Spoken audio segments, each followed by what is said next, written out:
Hello and welcome everyone. Today I am speaking with my dear friend Lester Smulski. I never say it right, Smulski. Right, you got it. Yes. From Transformation Station. Hello, Lester. Hello, hello. Thank you for having me today. That's all right. Me and Lester have done, or I should be saying Lester and I, shouldn't I? Have done a few videos together, so I'll put the links to those underneath this video. So if anyone resonates with what we've got to say today, then they can check out those videos as well. Yeah. But today we'll probably end up talking about other things, but I really wanted to speak with Lester today about letting go. And one of the reasons I think that Lester's a good person to talk to about this is because of, well, it's all the things that you do, all the things you've trained in, and all the things you help people to let go of, and stuff like that. So tell us a little bit, for anyone that hasn't watched any of our videos yet, tell us a little bit about what you do within the Transformation Station and what you help people with and stuff. Okay. Well, I started out as a life coach, and then I moved on to NLP and hypnotherapy, and then also theta healing as well. So I help people with mind, body, and spirit changes. And I've also, I also run personal development workshops and courses. And a lot of it is about clearing the drains and clearing your stuff and letting go of things so that you can actually have that fulfilling life that you want. So yeah, so that's kind of really my area of expertise, is actually helping people to clear trauma and things that get in the way, behaviors that get in the way. That's pretty much what the Transformation Station is all about. Yeah. Awesome. So I guess we'll just get into it then. So this whole letting go, it's something that you and me have worked with personally and professionally quite a lot, isn't it? I think it's behind quite a lot of things for a lot of people. This, not necessarily the need to let go, but the fact that there's maybe too much going on up here, or too much going on out there, or too much in the house, or, and when we have all this stuff, and that might be physical stuff or emotional stuff or mental stuff, it hinders our ability to be open to more wonderful, magical things going on in the world, doesn't it? It really does. It really does. There's a lot of at the moment in businesses and stuff. There's a lot of selling of mindfulness and promoting of it.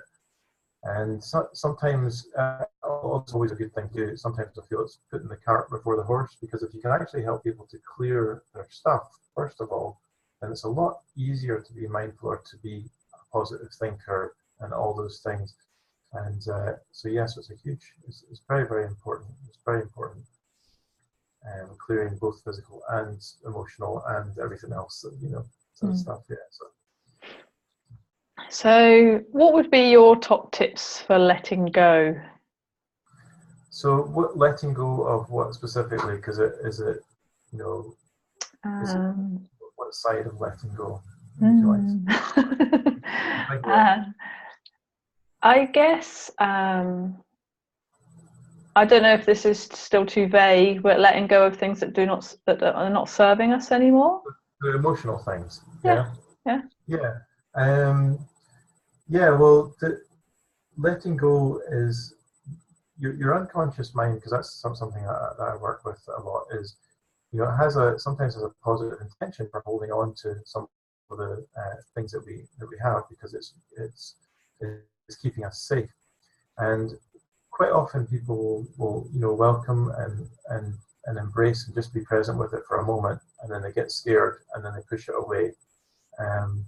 And just at the moment where they're about to get a release and get clearing and get some healing, they don't really know what to do, and they can get scared, and then they can stay stuck in a cycle. So there's a lot of people that are stuck in a loop of some sort of pain or stress or loop. So one thing you can do is, when an emotion comes along, is to actually take a moment and find a moment when you're just by yourself and you're safe to do that, and actually welcome and embrace that feeling for a moment, and then then ask your mind, what learning can I take from this? What's useful? What's the useful nugget in this bad situation or this challenge or this pain? And once you get the learning, then your unconscious mind will much more graciously help you to let go of the stuff. Yeah. So once you get that learning, it can be very, very powerful. So, for example, I had a lady who I was helping with some other sort of hypnotherapy type stuff, and she had a pain in her back, and we sort of said, well, let's see if we can get the learning from it, because she was going to go and see an osteopath or something the next day.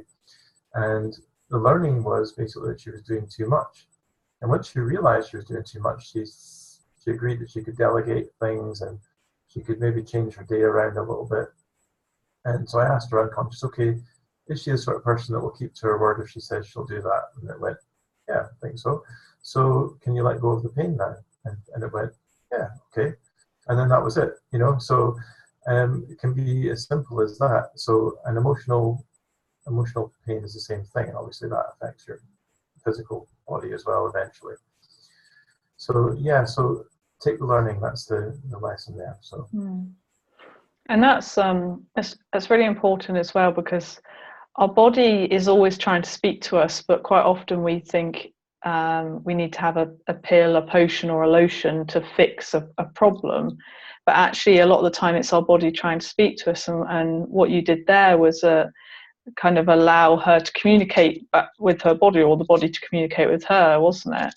And that's important to remember as well, is that a lot of the time we feel that our bodies are against us, or actually they're just trying to communicate with us. And when we find the learning in that, as you say, then the pain, the discomfort, the whatever is going on for us quite often just slips away. Exactly. And there's no better expert than your own body and your own sense of what's going on. I mean, with medication and doctors and things, there is a time for that, and there is, sometimes people can be struggling so much that they can't see the wood for the trees, and they may need something to get them through a short period of time. But it's just to be aware that there are other ways of clearing things, and if you speak to therapists like one of us, like us, or someone like us, you can actually guide you through some of the clearing processes, and you can sometimes do that in conjunction with whatever else that you're doing. And then once you've got rid of the stress, then you can maybe speak to a doctor or whatever and say, look, I actually feel a lot better now. Can we talk about this medication and stuff? So yeah, so there can be a place for those things, but it's just to be aware that if you actually clear what's underneath it all, what's really causing it, because disease is dis-ease, which is stress, and if you can resolve the source of that, you can really help yourself in amazing ways. So for you, why do you feel letting go of our stuff, whether that's mentally, physically, spiritually, whatever, why do you think it's important? Why can't we just hoard everything? Yeah, well, I suppose it brings you more into the present moment, which is where your happiness is, and where your awareness is, and where getting things done for your new life and your future occur. And if you've got too much emotional stuff, then you're kind of mired in the past. You're always looking either to the left of you or behind you, thinking, oh, well, I really still carrying that thing about, and you're not able to be present and enjoy the present moment, and you're missing amazing things. It's like going on a tour bus, and you go to some beautiful location, and you kind of fall asleep on the tour bus, and you think, oh no, what did I miss? I missed all this stuff, and basically you're falling asleep every time you go into the trance of the past. So also with your physical stuff as well, You know, I'm coming up to one of those big birthdays soon, and I've actually, you know, looking at my stuff, you know, with a new focus, thinking, right, what is this? I really want to get rid of these things so that I'm surrounded by the things that I love and the things that make me feel good and the things that are fun or that help my work or something like that. But just get rid of stuff that's making me mired in the past, you know, too much. So I'm I'm quite guilty of having a bit of nostalgia as well, and you know, keeping concert tickets and things like that, and that can be quite fun. But once you've got them all tidy and organized somewhere, you can then say, right, well, that's that. What's happening in the present? You know, Mm. what Yeah. am I building for the future? And Yeah. people can also be in the future as well, sometimes worried about the future as well. If they've got worries from the past, they can predict that the future is going to be like the past. So if you Mm. can clean up the past, then the future can be a nicer place to think about. Mm. Yeah. And for me, I recognize that when we have all this stuff, mentally, as a train going by, mentally, physically, spiritually, whatever, um, you know, within our homes, within ourselves, within our businesses, whatever it is, then there's less room for the stuff that might be serving us. There's less room for even better stuff, as it were, Yeah, because we're holding on to the past, we're holding on to possessions, we're holding on to people, to events, to we're attached to things. And you know, there might be good things, but there might be even better around the corner. But because we've got our mind and a life full of and a house full of other stuff, there's no room within our lives for the new stuff. And I see that all the time with myself and with clients as well, that you know, when we let go of some of that stuff, we make space for new and exciting stuff. So you know, it's I know of people that have struggled to get clients, say, and then they've completely dejunked their office space, and new clients have just started walking in the door. Or I know of people that have had weight problems and have got rid of loads of the stuff in the house and lost weight. Or people that have decluttered their homes and found the new relationship they've always wanted. You know, it's heavy, isn't it? It's heavy carrying all this stuff. And I think yeah, that's a really good indication of whether it is working for you, is whether it makes you feel weighted down. Like when you open the door to your spare room and you go, oh, and shut it again and run away, then maybe you ought to be getting rid of some of that stuff there, because it's heavy, it's a weight on you, it's holding yeah, you down from your true purpose, your true your you're being your best self and attracting the best things into your life. yeah. And your home environment and things can be a very good reflection of your internal mind environment.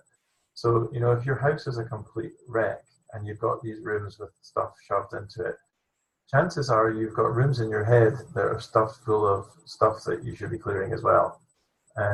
It can be a very good, you know, your outer world can be a very good reflection of your inner world. So when you see someone in a corporate environment and their desk is pretty clear and organized, chances are that their thoughts are pretty clear and organized about what they're doing. You know, so it's just trying to get to know that. So yeah, I've seen. I had a friend who came to see me and having a chat about. He had a relationship breakup, and he was like going on internet dating and things like that. And I could just see what. I mean, one of the things as a coach that we do is we pick up on people's energy. And whenever he talked about it, I could just see the energy just drain out of him. He just did not like doing this. And I said to him, you know, I don't think this is working for you, this approach. You know, why don't you put your focus into, you know, getting your house in order, literally at home, you know, redecorating, you know, getting everything sorted so that you're ready for a new person coming into your life. So he was like, oh, great, that's great. I mean, I don't have to do this internet dating thing. No, it's great. So, so he started doing that, you know, really redecorated his house, got new chuckies for his driveway, everything. And literally within a very short period of time, through a synchronicity of events, he met someone and he was ready. You know, he was emotionally ready for that. And they can pick up on it, you know. You were talking about tidying the desk, and I had, you know, I tidied my area, and you sent me information about a talk that was coming up, and you had this sort of big form to fill out about, you know, about the talk, and it was a good opportunity, and I just felt, well, everything's clear here. Let's just do this now, and just I did it. Next thing I know, you know, I was standing in front of, you know, 30 people doing this great talk, and it was really a great opportunity. So yeah, having that clearing is really helps you to just be much more ready for opportunities rather than being asleep on the bus and missing them, you know. Yeah, we become attached to people and events and how we think things are going to work out, don't we? That then we don't see the opportunities that are actually quite often right in front of us. Yeah. Because we're still holding on, we won't let go of whatever this was, so we don't always see what this is. Yeah, and life can be a bit overwhelming as well when you've got, you know, if you've got so much stuff going on, if you're able to get tidy things up and close a lot of loops, then it doesn't seem so intimidating to do the new thing, you know. So You're you giving can, your power away, aren't you, a lot to these things as well, I think. You know, every time you walk past, you know, your spare room and you kind of your energy slumps and you think, oh God, don't look in there, or the cupboard that everyone has in their house, or you know, or the person that you're still holding on to, or you know, great Aunt Cyril's jewelry that you never met, and you know, it's a little bit of power here and there going out to all these little things, and overall then that adds up to quite a lot of power that you're losing to all this stuff you're holding on to. exactly. I mean, I got you really sparked some thoughts there. I had I went through a cupboard and it was in my bedroom, it was like a wardrobe. And one of the things I'd kept in there was some things to do with past workplaces and things. And there was one thing where I had written up notes about something, and it was to do with, you know, really the reason I'd written up was it was something about being right. So it was like a dispute, and I thought, you know, I was right, and here's all the evidence that I was right, and I hung on to this for a long time, and I was like, why am I hanging on to this? And I thought, well, because I was right, you know. So, so I decided, well, look, this isn't good energy having this stuff in my room, you know. So I said, right, okay, well, I'm going to go and put my rightness in the loft. So I went near the loft hatch, you know, and I had a whole other pile of other papers that really weren't relevant anymore, but maybe I was going to keep. And anyway, so I put it against the wall, and some sheets at the front fell down. And I was like, oh, that's those sheets about that thing that I was being right about. I'll just put them back up against the wall again. And then they fell down again. And I was like, people talk about angels and what have you. I was starting to get freaked out by this. And then I actually shouted to my wife and I asked her, look, can you pick that up? I don't even want to touch it. Can you pick it up and can you take it to the shredder and can you shred it right now? Because you know, I don't want to look at it. I don't want to, you know, and I'm feeling strong at just at this second. So she did that. And I said, can you take the shreddings and can you take them and put them in the recycle bin outside? I know that sounds really weird. And she went, right, okay. So she did it. And then I felt this huge sense of relief. And it's energetic stuff in your house, you know. One of my clients who's very astute at sensing environments, and he was delighted when he did a session with me, when I told him he wasn't going crazy, it's just that he had, you know, like sixth sense about certain things, and it was kind of a gift. So he could actually walk into someone's house and literally point at a bookcase and go, that book there has to go. And you'd go and pick up the book and it'd be something about Hitler or something, you know, and he would just know energetically that it had to go. And I was like, wow, so anytime he comes to my house, I really have a look around. Is everything positive here? And that's kind of my vibe anyway. So maybe that's helps him to feel comfortable. So yeah, so it's the stuff around you is very significant. And So that's a I good, want. sorry, I Sorry. just want to say one more point on that.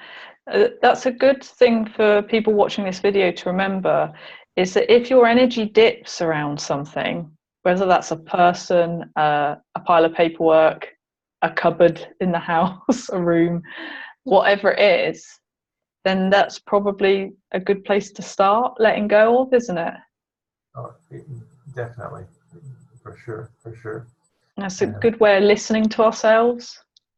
I mean, that's really what we do is we help people to become more aware, aware. People say, oh, Esther, are you really gifted at this or that? So, well, I've invested in skills, and we have certain personality traits that are beneficial for doing certain things.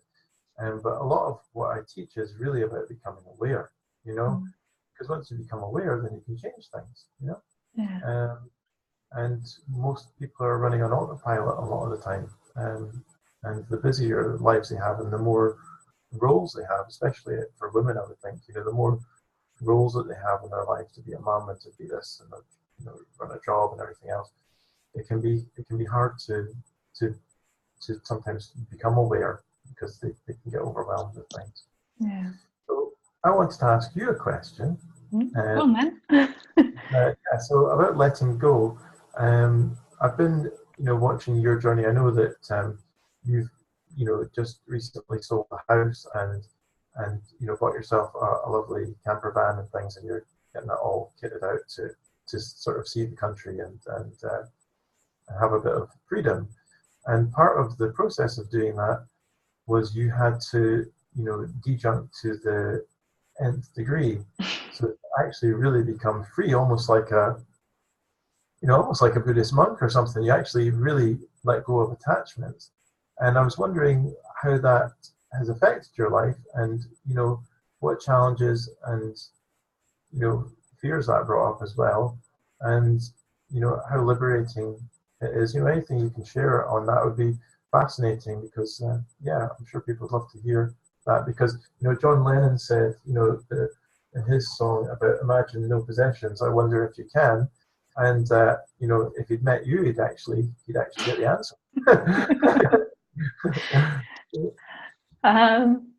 I think for me, I've always known that letting go, certainly de-junking, is important. That's part of my detox journey, was to let go and de-junk, declutter, whatever you want to call it.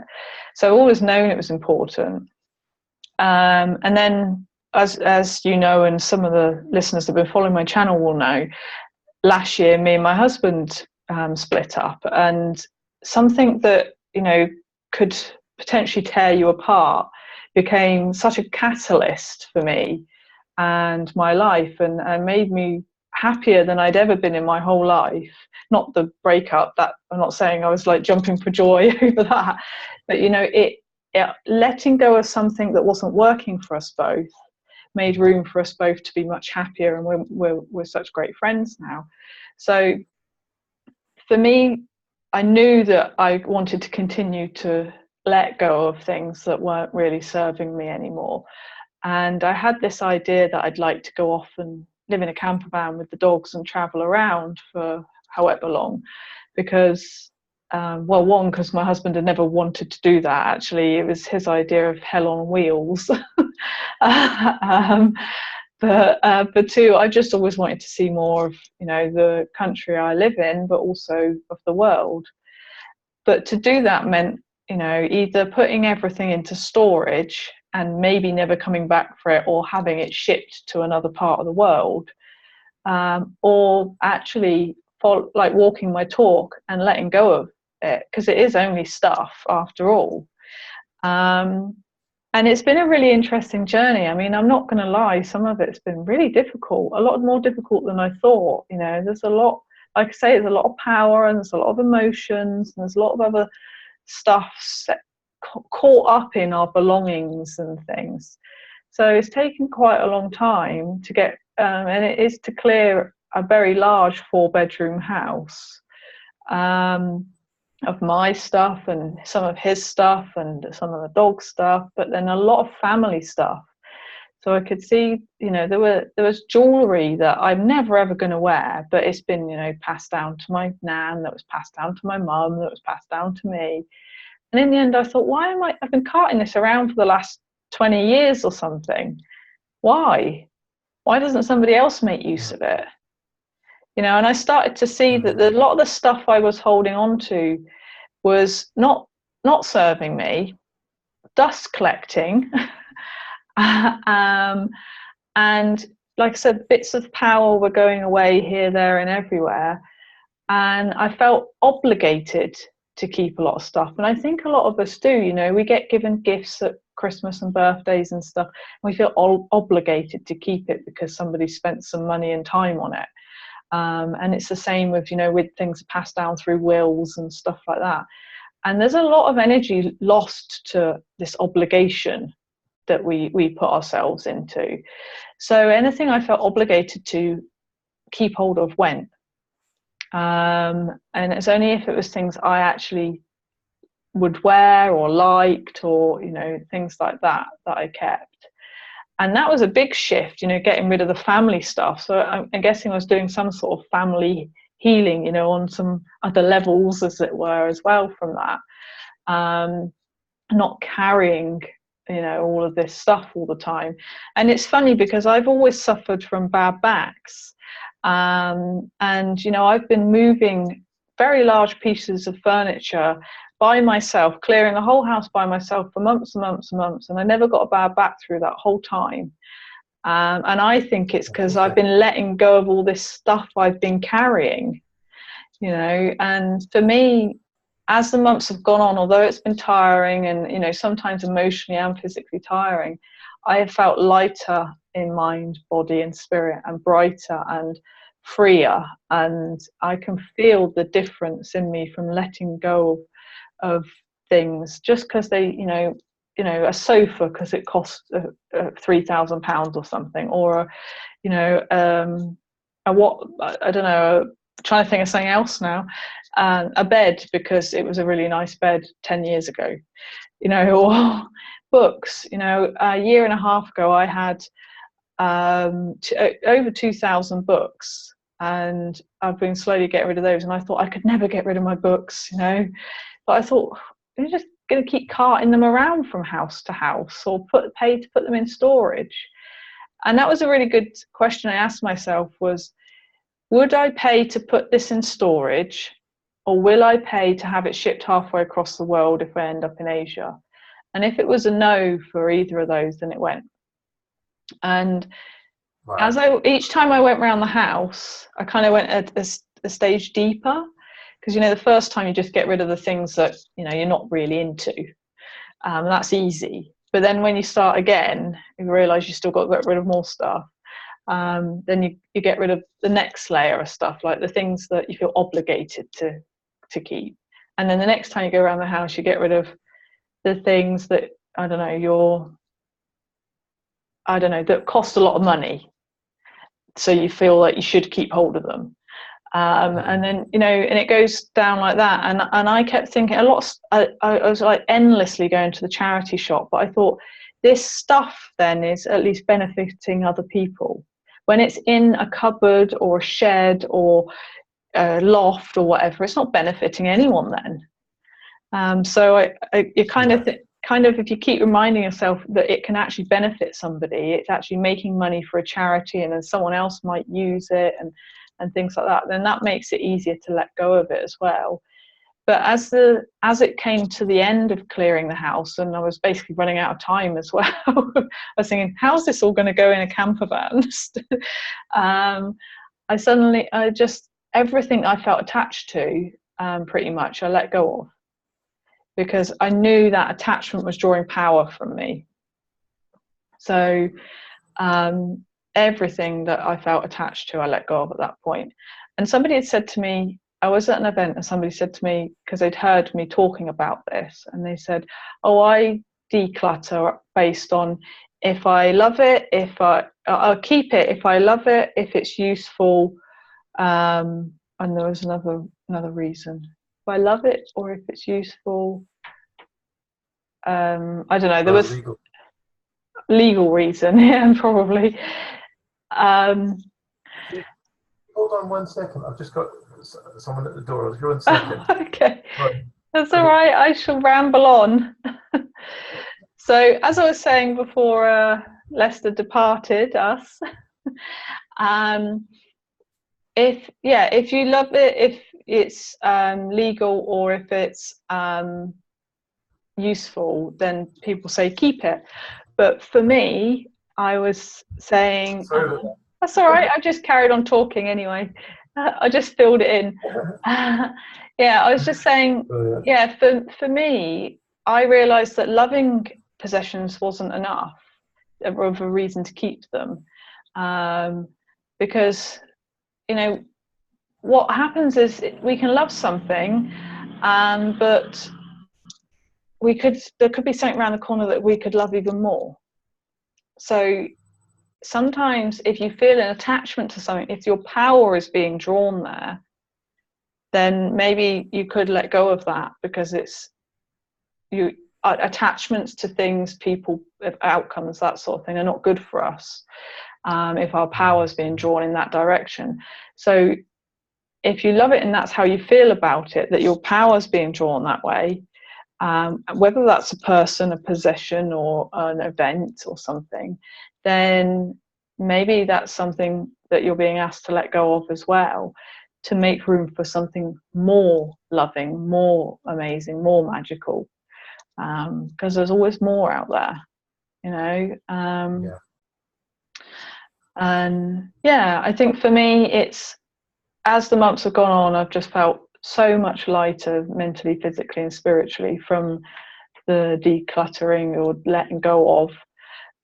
That's kind of was what inspired me to have this chat with you, because I know it's a big thing for you. You've been doing a lot of it as well yourself the last kind of year or two. I mean, de-junk your life is something that I teach. I'm actually going to have to maybe reword that because it's got a negative word in it, junk, and I think maybe because I've got that word, it's because everything else I use is positive. So maybe clear your space or whatever. I mean, it's quite interesting if you go on holiday and you take your cases and you pack and you go, and after you've been away for maybe a couple of weeks, you actually think, do I really need much more than this? Because you seem to manage somehow, and actually you look at your own case and start saying, actually this t-shirt's a bit done, I'll get rid of this one, I'll get rid of that before I go back. And it can be quite disciplining. So some thoughts that came up when you were talking there was, you're talking about gifts and things that you receive. When I was a kid, my mum used to say, Lester, you're a boy that always knew what he wanted. So I would say, be my birthday or something, and I'd say, Mum, I want a pair of binoculars and I don't care about anything else, just as long as I want those, I want the best ones I can get, and I'm not worried about anything else. And that way, the thing that you're receiving is something that you're going to keep, you're going to treasure, you're going to use. So it can be quite good sometimes to actually ask your friends and family, is there something that they'd really like? Is there something that they would really want? And that way, if you're buying something, it's not getting wasted. It's exactly what they want. I mean, occasionally you might see something you think, I know them, and I know that this is something that would really float their boat. But to be thoughtful and actually think, well, maybe if I don't know, maybe I could just ask them, and also for you yourself to actually ask people and say, I was going to buy that DVD anyway. I was wondering if you could get it for me for my Christmas or whatever. And that way, when the stuff comes in, you are keeping it and treasuring it because it's something that you actually wanted. So that's another way to help with that, and also to buy experiences. To buy experiences. Like a cinema voucher or something for a meal out or something can be great, because then or a massage or these are gifts that would be ideal for someone like yourself. So, yeah. I have a few friends now that have stopped buying other people's stuff because they don't want stuff themselves. So yeah, they buy experiences, or they buy, you know, a plant for the garden if somebody's just doing their garden up, or you know, things that are useful in that way, like, you know, ingredients to make a raw cake maybe, or, you know, whatever it is, but something that you know, that's not going to collect dust in someone's house, or they feel obligated to keep, because they don't want, most people don't want more stuff, and that's why a lot of us say, I don't want anything. But you know, if you ever say I don't want anything, then somebody's going to buy you some more stuff. Yeah, So, you better think about something that you do want and fast. yeah. Or, you know, one of the things that I've done in the past is you can share your Amazon wish list with friends and family and things. So that's another thing. So you don't actually then know what you're getting. So it's still a surprise, but it's something you want. You know, and that's what my ex used to do at Christmas and birthdays. We would both just share our Amazon wish list with the family. And then we'd get a pile of wonderful things we really wanted, but we didn't know we were getting still. And you kind of forgotten about them the time you get them. And Yeah. then go, oh, I forgot Yeah. I wanted. Right, brilliant. But you know, So, if you don't, that's a really good thing. You know, if you don't want more stuff in your house, then stop giving other people stuff as well. You know, what we put out, we receive. definitely, yeah, for sure, for sure. So, any other pearls of wisdom before we sign off about our Yes. letting go chat? Yeah. So also, I was thinking about people hang on to stuff. One of the things was to have a time deadline on your, if you've got something that's painful or suffering or something, like for example grief, you know, to have you know, to allow yourself to experience what that is, but actually to say, you know, I'm gonna feel this for the next 3 months or something, because you know, I want to process it, and then after that I'm gonna think about them in a happy way, you know, and actually to have some sort of time limit on how long you're going to do things for. You know, I've actually had people I've helped who've had you know, illnesses and things, and they'll say, "Well, I've had this thing, I've got this for life," and blah blah blah. And I really don't like those sort of limiting thoughts about it, you know. And so I'll actually maybe go and look it up on the internet, and I'll say, you know, actually, do you know, it seems to be most people have this thing for, you know, 5 years or 10 years, and then they seem to get over it and seem to be well again. And they're like, "What, really?" And I said, "Well, how long have you had it?" "Well, I'm coming up for 9 years now." "Well, you're almost, should be almost gone then." And they're like, "What, really?" And then they have a whole new belief. Next thing you know, they're well, you know. So, you know, so put a time limit on things, and also on suffering. You know, people sometimes have, you know, maybe have done things in their life that they weren't proud of, and they make themselves suffer for it, you know, year after year after year. And, you know, I sometimes say to them, you know, if that was your best friend and they had done that thing, how long would you put them in jail for, you know? And they're like, "Oh, well," you know. I said, "Well, maybe, I don't know, maybe a year." I said, "So how long have you been suffering with this for?" 3 years. And say, "Right, okay, so maybe it's time for, maybe you've done your time with it. Maybe you can let it go." And they're like, "Wow," you know. I said, "You've done 3 times your time with it." So it's kind of like playing Monopoly, and you know, you go to jail, and you're waiting to get your throw to get back into the game, and you sort of miss your shot because you weren't paying attention. And people are getting stuck in these loops for a long, long time, when they've actually got the card underneath the board that says, "Oh, I've got to get out of jail free card here. Why didn't I use that?" So for the people who are listening out there, if you've had something that you've been suffering with for a long time, I want you to think about, have you done your time with that? Have you paid whatever price it was for it? And when would now be a good time to let go of that? So That's There you really go. good. That's really good. Because as human beings, we like to carry our suffering, don't we? Yeah. So yeah, that's a really good thing. It's okay to let go of it, you know. Yeah, we both give you permission. We're both professionals at this, and I give you permission to let go. Yeah. So we'll do it now. Excellent. Excellent. Okay, well, thank you for sharing your pearls of wisdom with us, Lester. You're welcome, man. Good, because no doubt we will do another video at some point soon too. And I will put all of Lester's contact details underneath the video as well. So if you want to get hold of Lester or just have a nosy at his Facebook page or anything, then you'll have all of the details there. So thanks again, Lester. And thank you. Thank you. It's all right. And thanks everyone for watching. Bye bye. Bye for now. Bye.